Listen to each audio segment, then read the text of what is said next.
बिस्मिल्लाहिर्रहमानिर्रहीम, अस्सलाम वालेकुम। पाकिस्तान और दुनिया भर में देखने और सुनने वालों को अब्दुल कादिर का सलाम। पूरा दिन आप जितनी मर्जी खबरें सुन लें, जितनी मर्जी खबरें चला लें, सोशल मीडिया पर हो, नेशनल मीडिया के ऊपर हो, बेशक आप नाम ना दिखाएं, बेशक आप तस्वीर ना चलाएं, बट सारी सियासत, सारी खबरें एट द एंड जब टॉक शोज शुरू होते हैं या जब डिस्कशन होती है तो इमरान खान और पीटीआई के इर्द गिर्द ही घूम रहे हैं। तो Imran Khan and PTI is the biggest reality and Imran Khan is the biggest identity of Pakistan right now. जो मर्जी आप इसको झुटलाने की कोशिश कर लें, ऐसा हो नहीं सकता।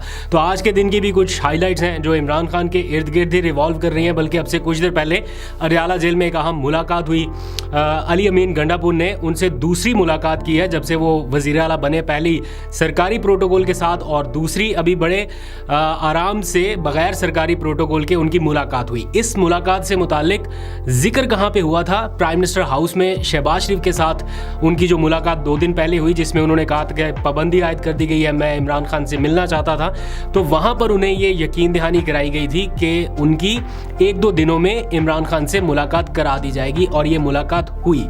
इस मुलाकात में और भी बहुत सारी बातें हुई, लेकिन जो मेरे लिए हैरानकुन चीज़ है या जिसको अभी मैं मज़ीद कंफर्म करने की या वेरीफाई करने की कोशिश कर रहा हूँ, रिपोर्टेडली बयान ये किया जा रहा है मुबैना तौर पर कि इमरान खान से ये भी डिस्कस हुआ कि उन्हें अडयाला जेल से केपीके की किसी जेल में अगर मुंतकिल किया जाए तो उस सूरत में क्या हो सकता है, क्या पॉसिबिलिटीज़ हो सकती हैं। मैं अभी ये वेरीफाई करने की कोशिश कर रहा हूँ कि क्या ऐसी कोई चीज़ या ऐसी कोई डील टेबल पर मौजूद भी है जो ये चीज़ डिस्कस हुई। बट रिपोर्टेडली ऐसा बताया जा रहा है कि ये चीज़ भी कहीं ना कहीं डिस्कस हुई है। अब इसको फर्दर वेरीफाई करके आपको बताऊँगा कि क्या इस बारे में हो रहा है। लेकिन अगर आप डॉट्स कनेक्ट करने लगें, अली अमीन गंडापुर की शहबाज शरीफ से मीटिंग, देन आसिफ अली जरदारी का as a president of Pakistan एक ट्वीट के जरिए इस मुलाकात को खुशाइन करार देना ताकि आगे के रास्ते जो हैं वो बेहतर हो सकें, और फिर अली अमीन गंडापुर की ये मुलाकात। तो अगर आप डॉट्स कनेक्ट करें तो बहुत सारी हैपनिंग्स इस वक्त ऐसा लग रहा है कि पसे पर्दा हो रही हैं। लेकिन अभी जाहिर बात है इतनी डिटेल्स में तो हम नहीं जा सकते। 1-on-1 मुलाकात में क्या डिस्कस हुआ मालूम नहीं। इमरान खान ने आज ही सहाफ़ियों के साथ भी कुछ बातचीत किया है। काफ़ी दिनों के बाद उनकी जर्नलिस्ट के साथ ऑफ द रिकॉर्ड जो बातचीत है वो मैं एज इट इज़ उनके कहे हुए जुमले कोट एंड कोट एक तरतीब से आपके सामने रख दूंगा कि इमरान खान मौजूदा सूरत पर क्या कह रहे हैं। ये जो एक तनाज़ा चला आ रहा है कि सुन्नी इत्तेहाद कौंसिल के साथ पीटीआई को जाना चाहिए था या फिर मजलिस वहदतुल मुस्लिमीन के साथ या शेरानी ग्रुप के साथ, तो इमरान खान क्या समझते हैं, बल्कि वो तो ये कह रहे हैं कि तीनों के साथ ही इल्हाक करना चाहिए था। और फिर जो इतनी ज़्यादा कन्फ्यूजन इस वक्त क्रिएट हुई है और सोशल मीडिया पर मैं देख रहा हूँ 2-4 दिनों से पीटीआई के लोग बहुत ज़्यादा एक दूसरे के ऊपर ही बातचीत कर रहे हैं या एक दूसरे को टॉन्ट्स करते दिखाई दे रहे हैं या वॉट एवर आप कुछ भी कह सकते हैं। लेकिन एक आपस में ही चपकलिश जो है वो सोशल मीडिया के ऊपर चल रही है।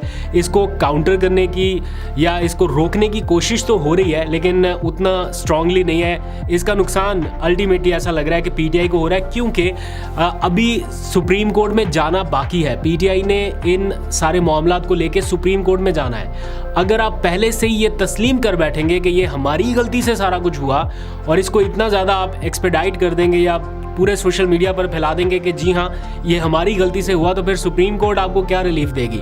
हाई कोर्ट से तो रिलीफ मिला नहीं, अब आखिरी दरवाज़ा सुप्रीम कोर्ट है। उससे पहले सारा ब्लेम खुद पे ले लेना। तो इसको मेरा ख्याल है कि इतना ज़्यादा डिस्कस नहीं होना चाहिए था, वो भी नेशनल टेलीविज़न पे आके कि जनाब ये हमारी गलती थी। गलतियां तस्लीम करने के और बहुत सारे मौके आएंगे। अभी पहले लीगल फाइट तो आप कंटिन्यू करें, अगले फेजेस में जाए, जब एंड रिजल्ट आ जाए फिर आप बेशक करें।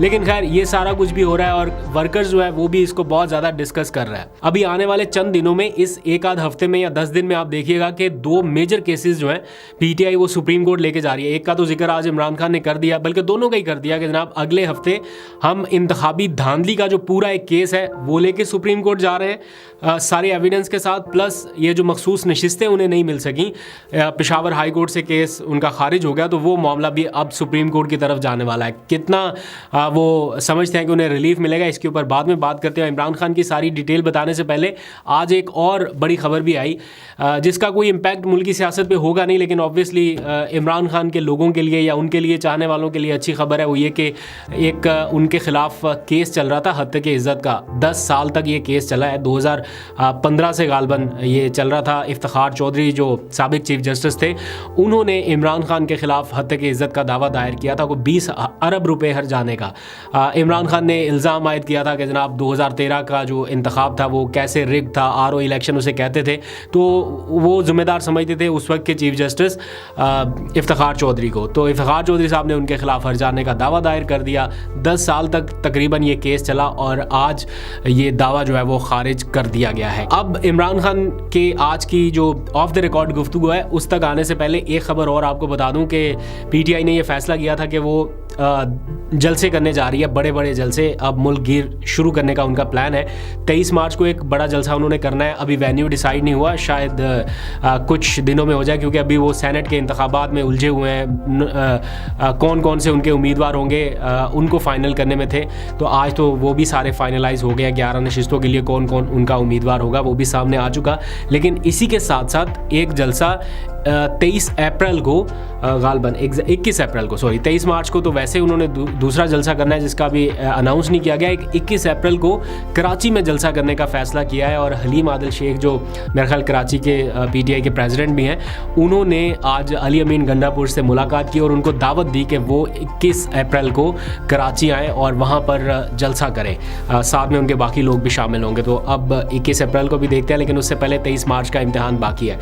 अब आ जाइए, बल्कि एक और ख़बर भी जाते जाते, असद तूर को रिहा कर दिया गया, जो कि एक पॉजिटिव डेवलपमेंट है। ये कहा गया था इस्लामाबाद हाई कोर्ट की तरफ से कि आज ही उनकी ज़मानत के हवाले से हतमी फ़ैसला किया जाए और आज उनकी ज़मानत मंजूर हुई थी। कुछ देर पहले उनको अडयाला जेल से रिहा कर दिया गया। तो असद तूर और इमरान खान एक ही जेल में कैद थे। असद तूर साहब रिहा हो गए, तो इमरान खान की रिहाई की उम्मीदें अभी बाकी हैं या कोशिशें अभी बाकी हैं।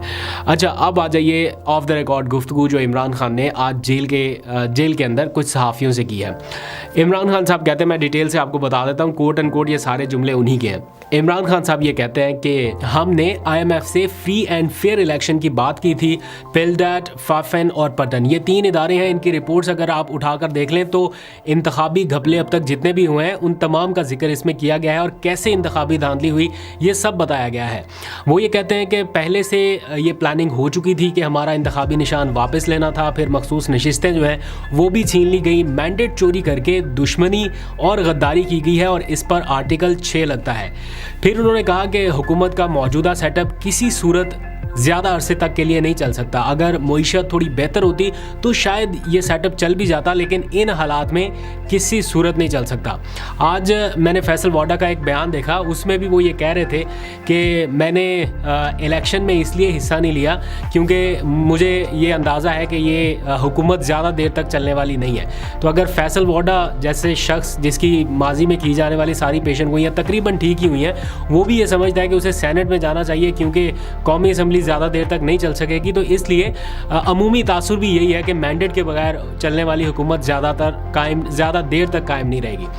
फिर इमरान खान कहते हैं कि मौजूदा हुकूमत के पास स्ट्रक्चरल तब्दीली का कोई मैंडेट नहीं है, आवाम के वोट की नफ़ी की गई है और कौम बिल्कुल एक जानिब खड़ी है, यानी एक जमात के साथ खड़ी है। तो क्या किसी को नज़र नहीं आ रहा कि कौम क्या सोच रही है?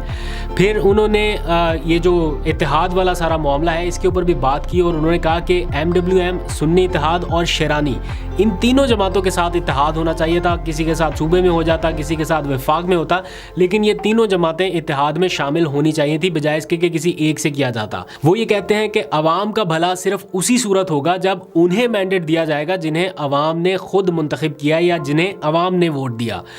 इस वक्त ऐसी सूरत हाल है कि किसी का सारा घर लूट लिया जाए और फिर उसे आगे कहें कि चलें भूल जाएं, आगे बढ़ते हैं, तो इस तरह तो आगे नहीं बढ़ सकते। वो ये कहते हैं कि बर्फ़ तब पिघलेगी जब इलेक्शन का ऑडिट करवाया जाएगा। फिर सेनेट इलेक्शन के हवाले से उन्होंने कहा कि सेनेट इलेक्शन का मैच भी फिक्स है और सिक्योरिटी का बहाना बनाकर मेरे साथ मुलाकातों की इजाज़त नहीं दी जाती हमारे वकला को और मुशावरत नहीं करने दी जाती। इलेक्शन कमीशन और कुछ जमातों ने मिलकर इलेक्ट्रॉनिक वोटिंग मशीन का जो एक मामला था उसे सबोताज किया, जो हम लाना चाहते थे, लेकिन वो नहीं आने दिया गया। अगर आज इलेक्ट्रॉनिक वोटिंग मशीन होती तो ये धांधली का पता चंद मिनट्स में चलाया जा सकता था। फिर वो ये कहते हैं कि इस वक्त हालात ये हैं कि पूरी कौम एक तरफ खड़ी है और चंद जमातें जो है वो दूसरी तरफ खड़ी हैं। सिचुएशन ये है कि 25 नशिस्तें रखने वाली जमात को पूरी हुकूमत दे दी गई, तो ये पूरे पाकिस्तान को कैसे चला सकेंगे। वो कहते हैं कि 5 साल तक कान पक गए ये सुन सुन कर के वोट को इज्जत देनी है, वोट को इज्जत दो, वोट को इज्जत दो का नारा लगाया और आखिर पर ये सारा कुछ करके इन्होंने हुकूमत ली। इमरान खान ये कहते हैं कि इंतखाबात में धांधली के सबूत लेकर हम अगले ही हफ्ते सुप्रीम कोर्ट जा रहे हैं। अगर ये हुकूमत इस तरह मैंडेट चोरी करके 2/3 अक्सरियत भी बना ले तब भी एक बात अहम है कि पब्लिक इनके साथ खड़ी है या नहीं। तो पब्लिक इनके साथ नहीं है। वो ये कहते हैं कि नवाज शरीफ ने तो अपनी तरफ से यही समझा था कि उसे 2/3 अक्सरियत मिल रही है और उन्होंने विक्ट्री स्पीच भी तैयार कर रखी थी, मगर पब्लिक ने उनके साथ आखिर में हाथ कर दिया। वो कहते हैं कि हमारी जमात की मखसूस नशिस्तें किसी और जमात को नहीं दी जा सकती। पहले पेशावर हाई कोर्ट गए, वहाँ से बदकिस्मती से फैसला हमारे हक में नहीं आया, तो अब हम सुप्रीम कोर्ट जा रहे हैं और अगले हफ्ते सुप्रीम कोर्ट में ये दोनों केसेस दायर कर रहे हैं, एक मखसूस नशिस्तों वाला और दूसरा इंतखाबी धांधली वाला।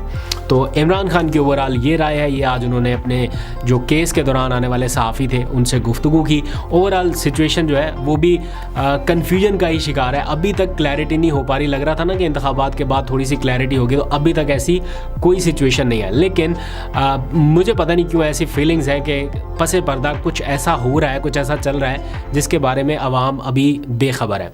लेट्स सी, उसको डिग आउट करने की कोशिश करेंगे। कुछ पता चला तो आपसे शेयर करूँगा। अभी तक के लिए इतना ही। अपना बहुत सा ख्याल रखिए। अल्लाह हाफिज़।